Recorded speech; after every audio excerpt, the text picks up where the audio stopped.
What is love and what is desire? Two words often used together, but perhaps more different than we imagine. Love is praised as the highest human virtue, while desire is often seen as a fire that consumes us. Yet, throughout history, these two forces have danced together in shaping our relationships, our passions, even the course of civilizations. But what happens when we look at love and desire through the eyes of the Stoics? What if Marcus Aurelius, Seneca, or Epictetus were sitting beside you right now, whispering their counsel about your romantic life? Would they encourage you to follow your heart or warn you against the dangers of passion? Today, we will take a journey through the Stoics' fascinating and often misunderstood perspective on sexual life, a perspective that challenges us with uncomfortable questions. Is desire an enemy to true love? Can we pursue intimacy without being enslaved by it? And most importantly, what does a wise relationship actually look like according to Stoic philosophy? Before answering these questions, if you'd like to see more videos like this, don't forget to like the video, subscribe to the channel, and leave your valuable comments below. Enjoy. Part 1.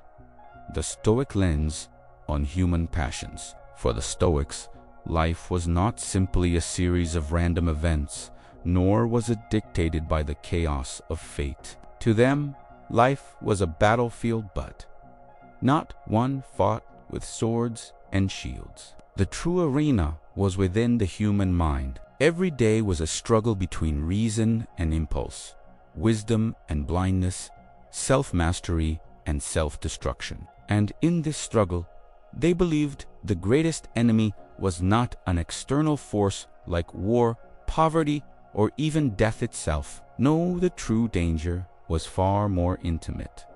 It was the slow surrender of the inner self to passions we could not control.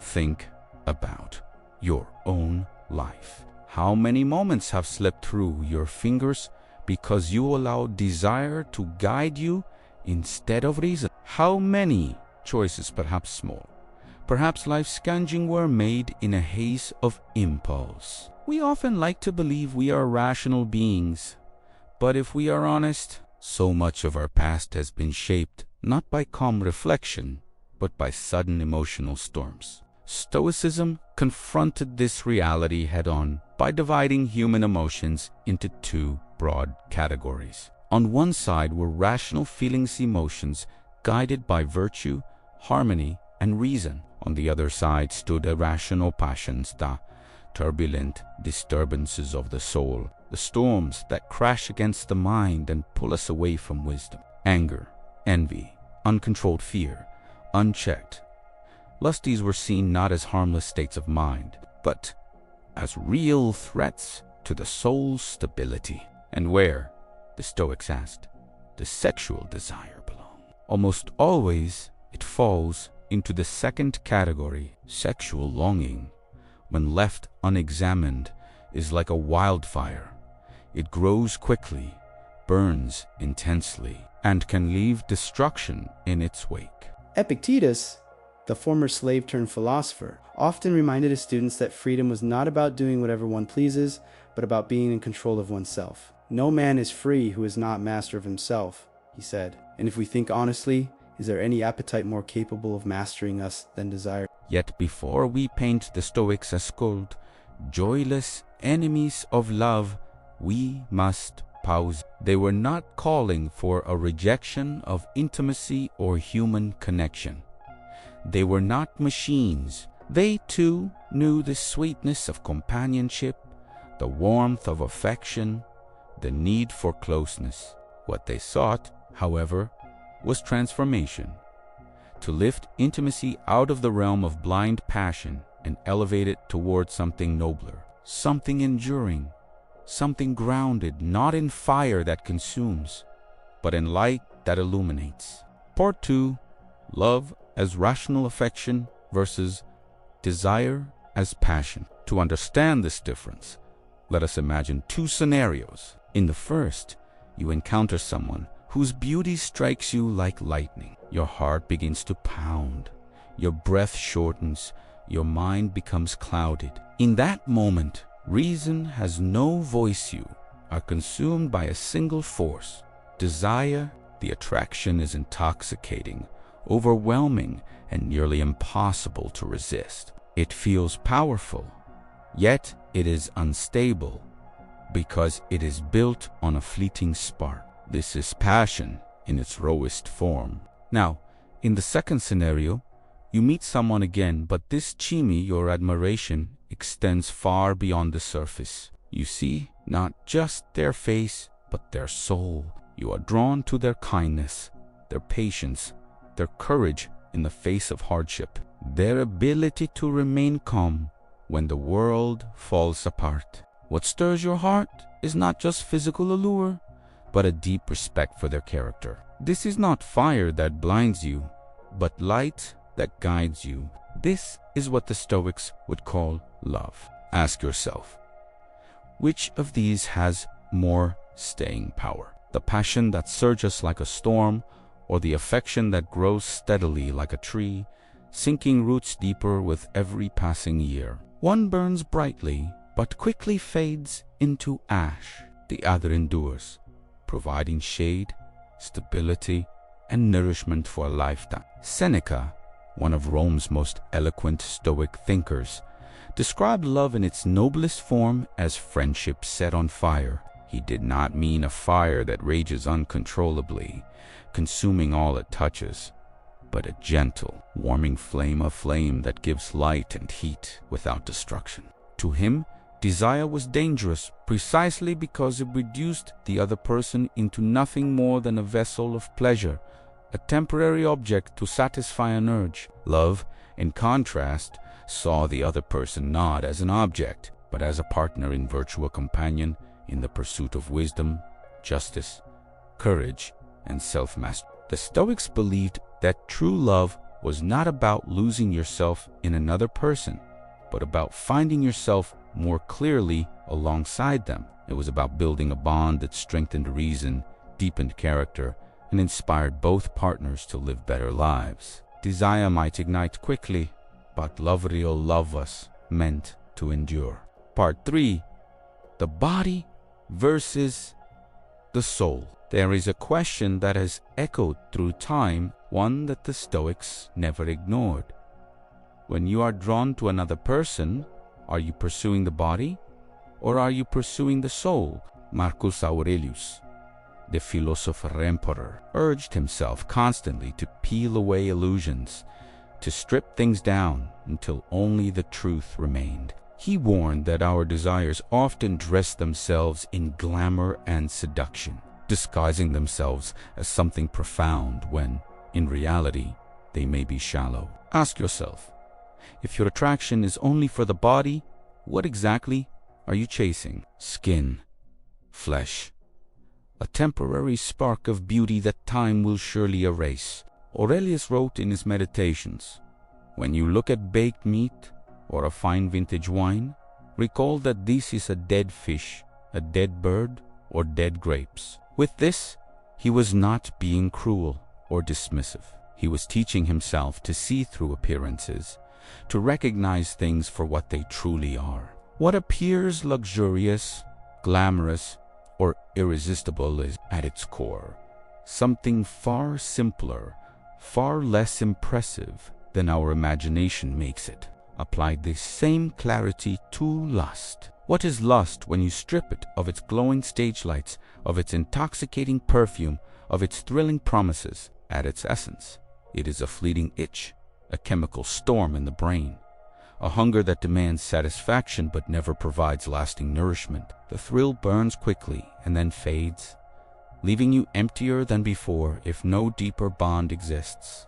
But love, true love, love that Stoics would recognize as rooted in virtuous, is different. Love that honors the soul of another person, that cherishes their character, their values, their spirit, does not fade with age or decay with time. Love built on virtue becomes stronger as beauty changes, because it was never about surface attraction in the first place. It was about the harmony of two souls choosing to walk the same path. So ask yourself with honesty, do you love the person, or do you love the way they make you feel? Do you value who they are at their core, or do you cling only to the pleasure they provide? Because one will vanish like smoke, while the other can endure like stone. Part 4.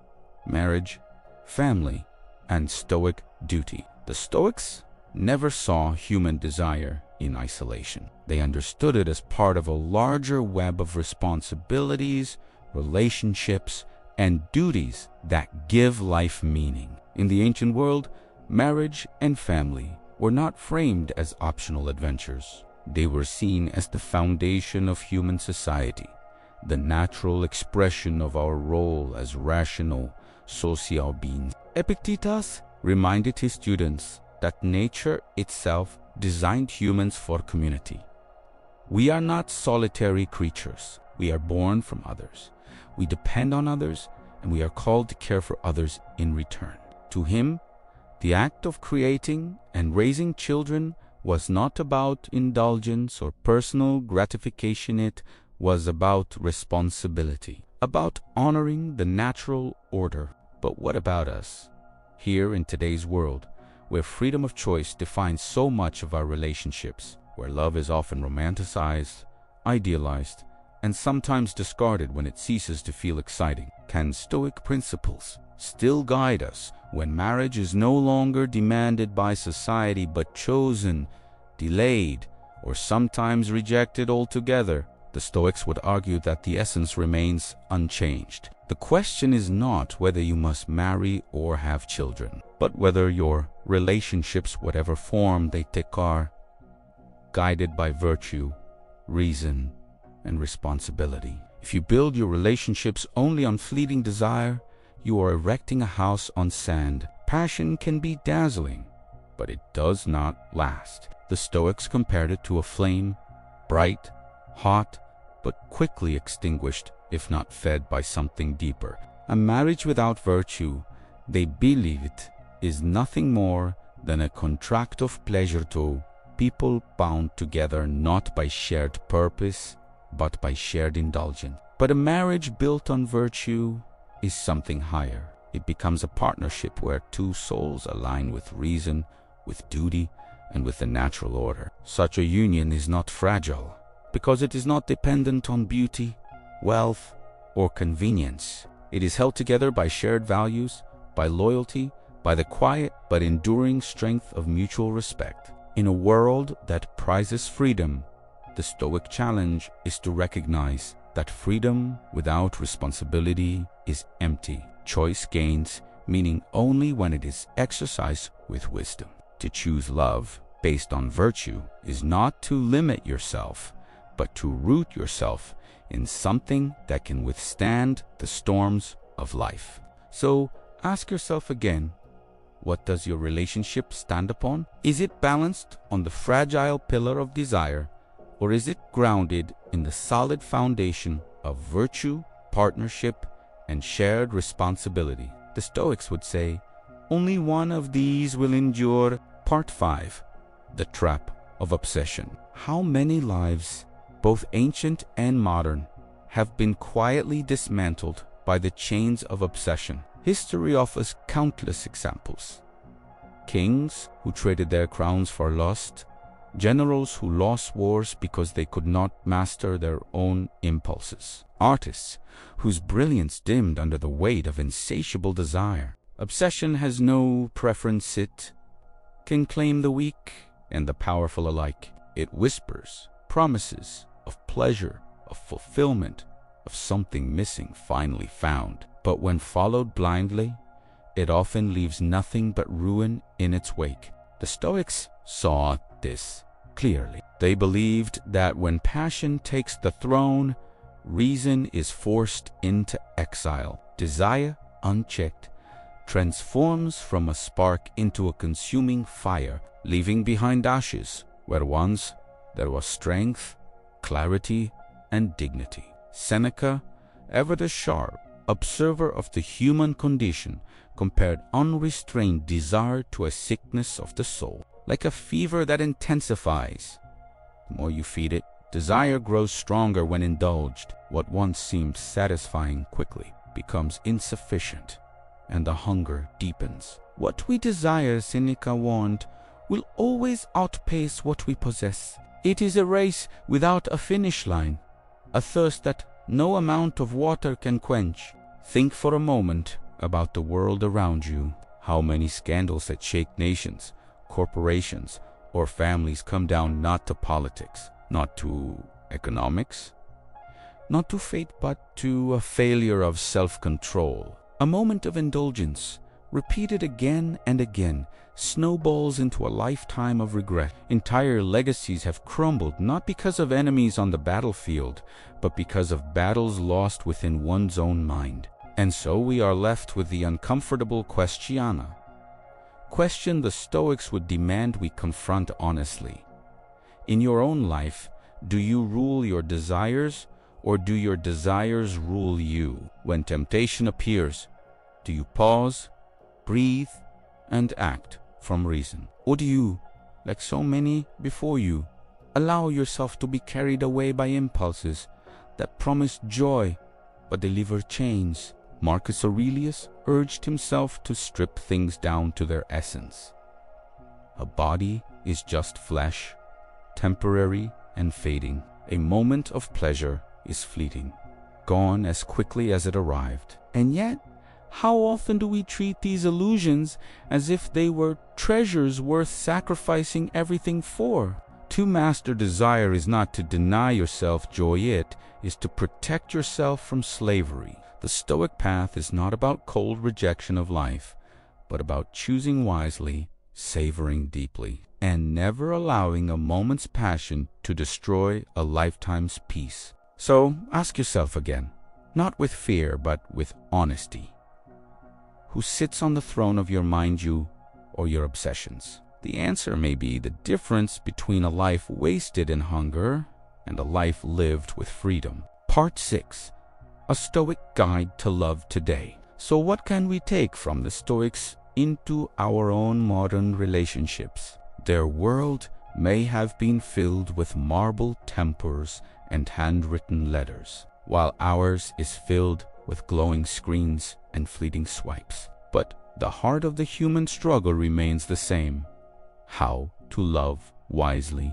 First, choose love over desire. Desire is intoxicating, it can set your heart racing, make the world seem brighter, and pull you toward someone with magnetic force. But the Stoics remind us that desire alone is a fragile foundation. It burns hot, but it also burns out quickly. Love, on the other hand, is not just fire, it is also light, warmth, and endurance. Seek partners who elevate your character, not just excite your senses. Ask yourself, does this person inspire me to grow? Do they call forth patience, courage, and honesty in me? Or do they simply thrill me for a moment only to leave me emptier when the excitement fades? To choose love over desire is to choose depth over glitter, substance over surface, and companionship that lasts beyond the temporary glow of passion. Second, practice self-control.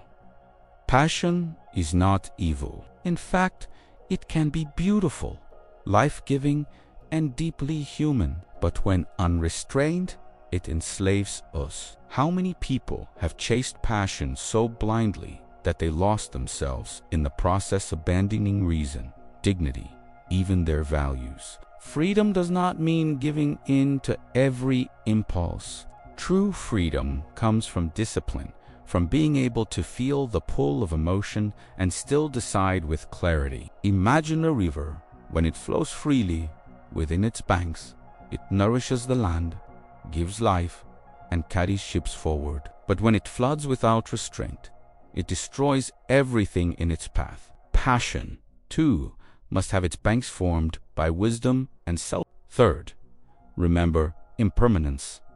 Everything we see is temporary. Beauty fades, Bodies change, the sparkle of youth gives way to the marks of time. The Stoics would tell us, this is not a tragedy, but the natural order of life. What endures are not the features of the face or the shape of the body, but the qualities of the soul: kindness, courage, patience, wisdom. To love someone only for their outward appearance is to build a home on sand. The tide of time will wash it away. But to love someone for their virtues is to anchor your heart to something that no wrinkle, no gray hair, no passing year can take from you. Ask yourself, when the first spark of attraction fades, what will remain? If the answer is trust, respect, and shared virtue, then you have chosen wisely. Fourth, ask yourself in every relationship, does this bond make me a better human being?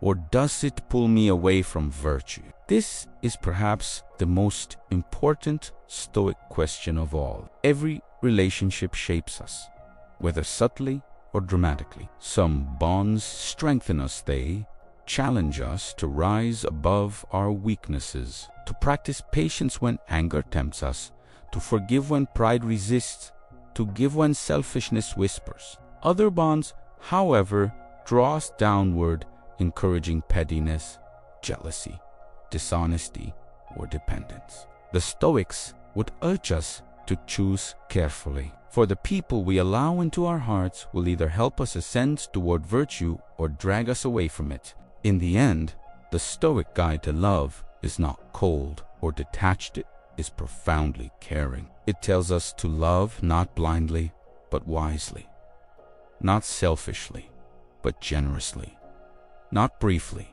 but enduringly. Love, in the Stoic sense, is not about losing ourselves in passion. It is about finding ourselves in virtue, together with another soul who walks the path by our side, love or desire. At first glance, the two may appear almost the same, but the Stoics draw a line as sharp as a blade between them. Desire, they warned, is a chain, beautiful, glittering perhaps, but still a chain. It enslaves us to fleeting passions, to impulses that burn bright but quickly fade into ashes. Love, on the other hand, when grounded in virtue, becomes something entirely different. It is not possession, not hunger, not the desperate need to consume another person. It is freedom because it elevates both the lover and the beloved. Marcus Aurelius, writing to himself late at night in the silence of his tent, weary from war and the burdens of empire, reminded, the happiness of your life depends upon the quality of your thoughts. He was not speaking only of politics or philosophy. He was speaking of everything, including love. If your thoughts are corrupted by obsession, jealousy, or lust without restraint, your soul cannot be free. But if your thoughts are steady, disciplined, and guided by reason, then love becomes a source of strength rather than weakness.